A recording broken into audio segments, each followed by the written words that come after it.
yan para sa'yo. Ayoko nga. Hindi pa tapos yung bangs mo, Mami Luz. Huwag ka munang lumalabas kasi. Mami Luz! Bakit marunong ka pa sa akin? Ay! Sobra ka naman, Mami Luz. Ako nga magpapaayos sa'yo today. BFF? Ano ba, Hindi pa ako nag-good morning. Bakit ang init ng ulo mo? Eh, paano yan si Mami Luz? A-attend ng dog show, ganyan yung itsura niya. Huwag mo namang inaano yan. Nakakainit ang ulo, di ba? Ayan na nga bang sinasabi ko eh. Ang init na nga ng panahon, ang init pa ng ulo mo. Ay, eto yan.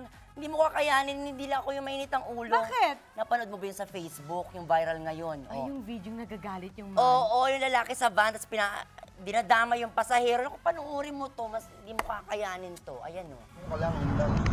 Hindi ko naman po alam na Olympus na Oh, sorry. Gusto mo mag-sorry ako sa'yo? Sorry po, mag-sorry ako sa'yo. Ay, gusto tingnan mo. Ba't po ako mag-sorry? Ba't ka nagagalit? May problema ka pa ba? Ha? Bakit po kayo nagagalit sa Ako sa po asawa ko, anong problema mo? Pinaparinggan niyo po kasi Ano ako. pinapalingan? Ha? Ano ba problema mo sa akin? Ha? Ano kasalanan ko sa'yo? O sige, ano kasalanan ko sa'yo? May sinasabi po kayo eh, parang... Manahimik ka! Manahimik ka! Manahimik ka! Isa pang salita mo.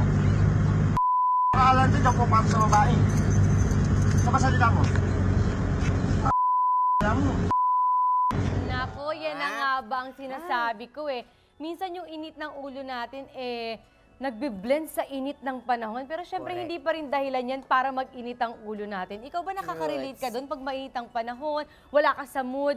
Ganun ka din ba? Nagagalit ka ba sa mga oo. tao na walang dahilan, ha? Yes, biglaan na lang yan kasi syempre naalibad-barang ka sa mga bagay-bagay sa paligid. Di ba? Minsan nga, kahit di ba, after mo maligo, after pinagpapawisan ka na agad. So, ang tendency nun, paglabas mo, medyo mainit-init na yung ulo mo. Tsaka Ganon? nakaka-relate ako dyan kasi ako nag-video dun sa van. Oo. Binidyo ko yun, kung ako yung babae dun ako. Minsan nilabanan kasi ko di sa ba, kuya. syempre sa init ng ulo natin, hindi natin namamalayan na may mga tao na nagiging ganyan. Nasa pagsabihan natin na hindi maganda. Yes. Nako, kaya naman, ang ating episode ngayon ay tungkol sa pagpapakul. Bibigyan namin kayo ng mga tips na pwede naming palamigin ang ulo nyo. Pero syempre, magiging espesyal ang umaga natin dahil sa mga cool na guest natin. Eto na, hindi ko na patatagalin. Kaya naman tuturuan tayo ng mga tips nito eh. Cool na cool tong dalawang Correct, to. tsaka gwapong-gwapo. Naku, crush ko yung isa. Sigurado ka ba dyan? Oo, mati ni Idol yan eh. Ayan. Sige na nga, let's welcome Pecto and Gerald! Yes! Ibang episode pala. Uy! Good Ang morning! gwapo. Hindi Good naman. morning! Good morning! Good morning! Hindi naman sobra sinasadya. naman. Magandang umaga Good sa'yo. morning! Good Bye. morning! Good morning naman. May ako na kayo ikis. Ikaw na. Ngayon na! Aray! Ano ba yan? Ngayon na! Ayan, ang gwapo. So, sino ang mas gwapo sa kanilang dalawa? Siyempre wala. Charot.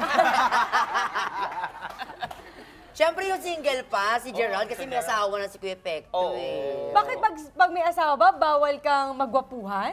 Ang gwapo ni Ding Dong, ano? Teles ka, di ba?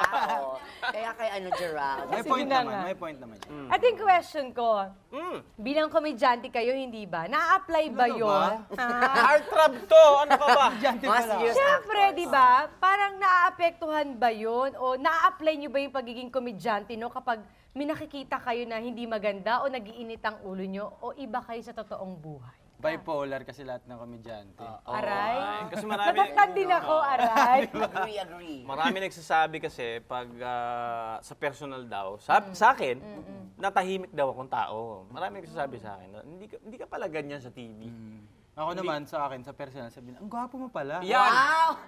Sa personal Di ba? kasi ang gwapo mo eh. ganun. Aga-aga, Gerald. Sa TV, hindi eh. Saka pala biro yung nagsabit sa kanya noon, ha? Oo. Ang sagot naman namin sa ganyan, ay, pasensya na po kayo, hindi namin sinasadya yan.